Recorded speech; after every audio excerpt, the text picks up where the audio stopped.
Cerita dibuka dengan adanya seekor naga tingkat es yang muncul di hutan dan menyerang 3 orang petualang yang ada di sana. Dengan semburan api kuat dari mulut naga tersebut yang hampir membakar setengah dari hutan tersebut dan membuat ketiga petualang itu lari untuk menyelamatkan diri. Kemudian diperlihatkan Alwyn yang sedang berada di ladangnya, mendengar suara auman naga namun menganggap itu adalah petir. Mengabaikan suara tersebut, Alwyn yang terlihat senang sedang melihat tanamannya yang tumbuh dengan ukuran dan warna yang bagus dan siap untuk dipanen. Alwyn yang sedang memanen sayurannya dikejutkan dengan suara, anggap saja suara sistem, yang memperlihatkan status skill penggalian tanah telah naik ke level 10. Dan dengan ini Alwyn telah meningkatkan semua skill petaninya ke level 10. Dari belakang datanglah teman Al bernama Testa. Testa merasa takjub kepada Al karena sebelumnya juga Al telah meningkatkan level perikanannya ke level 10. Menurut Testa dengan level 10 penuh Al setidaknya sudah menjadi petani super. Di sini Alwyn menjelaskan kalau itu semua karena Al memiliki sebuah berkat yang bernama berkat mendorong pertumbuhan. Kemudian terdengar suara sistem dan meminta Al untuk mengintegrasikan keterampilan petani. Setelah mencoba-coba, salah satu kemampuannya berevolusi menjadi pecinta alam, yang dicintai dunia. Tidak mengerti apa yang dimaksud, Testa terkejut karena melihat kekuatan serangan Al yang mencapai 73.612 poin. Kemudian Al teringat untuk segera mengantar barang-barang hasil panennya ke ibu kota. Di tengah perjalanan menuju ibu kota, dari jauh Al melihat seekor naga yang terbang di langit. Ternyata naga tersebut adalah naga yang menyerang ketiga petualang di hutan sebelumnya. Naga tersebut masih mengejar dan menyerang ketiga petualang itu. Kemudian Al berpikir untuk menarik perhatian naga tersebut sebentar untuk memberikan waktu kepada ketiga petualang tersebut untuk bisa mundur. Al kemudian melempar wortel dengan kecepatan tinggi dan tanpa diduga serangan tersebut menghancurkan naga menjadi berkeping-keping.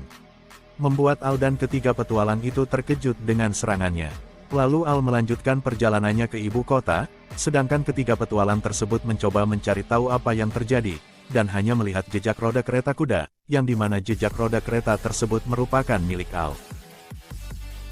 Setibanya di ibu kota kerajaan Meigis, tiba-tiba diperlihatkan seseorang yang sedang menaiki kuda dan menculik seorang wanita. Al dengan mudah menyelamatkan wanita itu kemudian mengalahkan penculik tersebut. Kemudian Al mendengar suara lonceng dan membuatnya sadar kalau dia hampir terlambat untuk mengantarkan barang. Al yang tergesa-gesa pergi meninggalkan wanita yang sudah diselamatkannya. Setelah selesai mengantar barang hasil panennya tersebut Al memutuskan untuk pulang dan menyiram ladang. Namun di pintu gerbang masuk kerajaan Al dihentikan oleh penjaga. Ternyata yang menghentikannya adalah wanita yang sebelumnya diselamatkan oleh Al. Wanita tersebut merupakan putri pertama kerajaan Meigis bernama Val Meigis. Kemudian Putri Val menanyakan nama dan berterima kasih kepada Al. Tidak sampai di situ ternyata Putri Val memiliki sebuah permintaan untuk Al, permintaan untuk mengabdi kepada keluarga kerajaan. Al yang terkejut kemudian menolak dengan tegas mengatakan, sampai mati pun tidak akan mau, tapi ini hanya apa yang dipikirkan Al dan belum diucapkan. Al kemudian menolak dengan sopan. Al merasa tersanjung atas tawaran Putri Val itu namun karena Al hanya seorang petani Al merasa tidak sanggup untuk melakukannya dan meminta izin untuk menolak. Namun Putri Val yang tidak ingin melepaskan Al memberitahu kalau pekerjaan di istana gajinya sangat tinggi. Al yang tidak peduli mengatakan bahwa Al hanya ingin menjadi petani seumur hidup. Putri Val yang masih belum menyerah memberitahu kalau ada ladang besar di ibu kota dan menjelaskan kalau Al datang ke istana Putri Val akan memberikan 10.000 subo. Dengan tawaran besar tersebut Al menanyakan kenapa Putri sangat ingin merekrutnya. Menurut Putri Al sangat kuat karena bisa mengalahkan penjahat sebelumnya dengan mudah. Putri Val juga menjelaskan kalau status rata-rata penjahat itu mencapai 500 poin.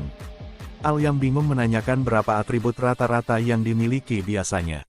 Putri Val menjelaskan untuk orang biasa sekitar 50 poin, petualang 130 poin, orang setingkat kapten kesatria mencapai 600 poin dan pahlawan legendaris mencapai 1000 poin. Lalu Putri meminta Al memperlihatkan atributnya. Al yang tahu kalau atributnya tidaklah normal mencari cara untuk bisa pergi dari situasi ini. Kemudian datanglah ketiga petualang yang sebelumnya diselamatkan Al di hutan.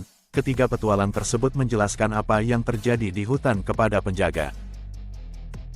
Mendengar penjelasan itu Putri menduga orang yang dimaksud adalah Al, namun di saat yang sama Al melihat kesempatan untuk melarikan diri dan berhasil lepas dari Putri Val. Namun Putri Val masih tidak menyerah. Kemudian datang prajurit dan meminta Putri Val untuk kembali ke istana. Di istana Putri Val dan Raja dari Kerajaan Maegis mendapat informasi kalau ada sekelompok monster sedang menuju ke Kerajaan Maegis. Menurut informasi monster tersebut orc, naga, golem, pixie merupakan dari ras yang berbeda dan tidak terduga semua monster tersebut dengan tertib menuju ke Kerajaan Maegis.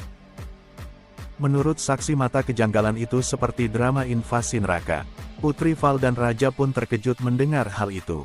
Raja menjelaskan kalau pemimpin drama invasi neraka sang Raja Iblis Macbeth seharusnya sudah mati di tangan pahlawan. Selain itu, untuk mencegah pertarungan mengerikan itu terjadi lagi, Kerajaan Maegis telah membuat perjanjian perdamaian dengan para iblis. Kemudian seorang konsul bernama Cecil, menyela Raja dan mengatakan kalau tidak semua iblis menerima perdamaian tersebut. Menurut Cecil ditakutkan adanya iblis yang dendam karena kematian Raja Iblis dan memulai pembalasan dendam. Menurut Cecil pemimpin para iblis kali ini adalah Romeo Bondit, kapten pasukan pertama dari pasukan Raja Iblis Lama. Lalu Raja merasa heran karena Romeo Bondit adalah iblis yang mengajukan perdamaian kepada Kerajaan Maegis. Menurut Cecil pembalasan dendam ini terjadi karena para iblis mengetahui kalau pahlawan yang mengalahkan Raja Iblis sudah mati. Cecil pun meminta Putri Val dan Raja untuk segera pergi dari ibu kota. Namun Raja yang merupakan orang yang membuat perjanjian itu merasa bertanggung jawab atas rakyatnya dan memutuskan untuk tetap di istana. Cecil pun meyakinkan bahwa keputusan Raja membuat perdamaian tidaklah salah. Raja yang mengasihani para iblis dan tidak membantai mereka membuat Cecil dan para prajurit kagum yang membuat mereka mengabdi selama ini. Setelah diyakinkan oleh para prajuritnya, Raja pun menerima usulan untuk meninggalkan ibu kota Kerajaan Maegis. Cerita kembali ke Alwyn, malam hari setelah perjalanan pulang dari ibu kota Kerajaan Maegis, Al yang merasa lelah pun ingin masuk ke rumah dan tidur, namun dengan kekuatan overpowernya Al yang ingin membuka pintu malah menghancurkan gagang pintu rumahnya. Al yang sudah lelah pun masuk ke rumah untuk beristirahat. Namun Testa datang dan memberitahu kalau ada sejumlah besar monster lewat di dekat desa. Testa mengajak Al untuk kabur. Namun Al teringat tanamannya yang akan siap untuk dipanen besok dan mulai panik. Al pun lari menuju ladang dan meninggalkan Testa. Sesampainya di ladang Al merasa bersyukur karena tanamannya baik-baik saja. Kemudian Al melihat segerombolan monster di depannya dan merasa aneh karena monster-monster tersebut tidak melihat ke arah desa dan juga tanaman sayurannya. Al yang melihat pergerakan monster tersebut yang menuju kerajaan. Al berpikir kalau dia hanyalah petani biasa dan tidak bisa melakukan apapun untuk kerajaan, dan berpikir hal ini harus diserahkan kepada pasukan kesatria. Namun Al yang berpikir jika kerjaan hancur maka distribusi barang akan terhenti dan banyak dari tanaman sayurannya yang akan terbengkalai. Kemudian Al memutuskan untuk menyerang monster-monster itu terlebih dahulu. Cerita berpindah kepada Raja yang sedang dalam perjalanan ke tempat yang aman. Namun Raja merasa aneh dengan jalan yang dituju Cecil. Dan Putri Val mengatakan kalau di depan sana adalah jalan buntu. Kemudian sampai di ujung jalan tersebut Cecil pun menunjukkan wujud aslinya yang merupakan sosok iblis yang bernama Romeo Bondit. Romeo menyerang Raja dan para prajurit. Kemudian Romeo menjelaskan apa yang ingin dilakukannya adalah untuk menyingkirkan Raja kemudian berubah wujud menjadi Raja dan memimpin kerajaan. Dengan begitu Romeo bisa membiarkan iblis masuk dan menguasai Kerajaan Maegis tanpa diketahui para rakyat. Dan menurutnya rencana ini lebih bagus daripada harus menghancurkan sebuah negara. Kemudian Romeo melancarkan serangan untuk membunuh Raja. Raja kemudian menggunakan skill pelindung berlapis untuk melindunginya dan Putri Val. Melihat skill pelindung Raja yang hancur satu persatu, Putri Val pun juga membantu Raja dengan menggunakan skill yang sama. Namun itu semua sia-sia karena Romeo memiliki kekuatan yang jauh melebihi Raja dan Putri Val. Semua pelindung sihir pun dihancurkan Romeo. Romeo menggunakan serangan kegelapan dan kehancuran sebagai serangan untuk mengakhiri Raja dan Putri Val. Namun di saat yang sama Al muncul dan menggunakan jurus rahasia membajak untuk menghalau serangan Romeo. Kemudian serangan selanjutnya serangan membajak dalam serangan yang menghancurkan tanah. Romeo yang tahu Al seorang petani, dan merasa bingung kenapa petani bisa melawan jurusnya. Al menjelaskan jurus tadi adalah membajak dalam, Maksudnya adalah membalik tanah di lapisan dalam ladang dan menutupi dengan tanah lapisan dangkal. Jika menggunakan tanah yang sama, mikroorganisme di dalam tanahnya akan berkurang sehingga lebih mudah terkena penyakit. Namun, selain sayuran yang akarnya sangat dalam, biasanya tidak perlu mencakul seperti ini, dan kalau dipikir-pikir juga tergantung jenis sayurannya, tapi pada dasarnya sekitar 30 cm itulah yang dikatakan si petani super. Romeo yang kesal karena tidak menanyakan hal tersebut kemudian melakukan serangan cepat dengan tiba-tiba berada di belakang Al kemudian menyerang dengan pedang. Al yang mengetahui serangan itu kemudian menahan serangan pedang Romeo dengan kedua telapak tangan. Lalu melempar Romeo ke tembok tebing. Merasa senang karena menemukan lawan yang kuat, Romeo pun menyerang semua monster yang ada di dekatnya kemudian menyerapnya dan berubah ke wujud yang sebenarnya. Lalu Putri Val pun terkejut melihat status Romeo yang berada di level 78, dan meminta Al untuk lari. Namun Al mengalahkan Romeo hanya dengan satu pukulan. Melihat pemimpinnya dikalahkan, sisa-sisa iblis yang ada di sana pun melarikan diri dan pertarungan selesai. Kemudian berpindah ke istana kerajaan, Raja dan Putri Val berterima kasih kepada Al karena telah menyelamatkan negara dan rakyatnya. Kemudian Raja ingin memberikan usul untuk Al bisa mempertimbangkannya. Merasa firasat buruk akan apa yang akan dikatakan Raja, Al pun memutuskan pamit karena pekerjaan pertaniannya belum selesai. Namun Raja menahan Al dan mengatakan untuk Al bersedia mengabdi kepada negara. Dan lagi sesuai firasatnya Al pun menolak dan mengatakan, saya hanyalah seorang petani, namun Raja tidak menyerah dan ingin memberikan gelar komandan kehormatan atau gelar apapun yang diinginkan Al.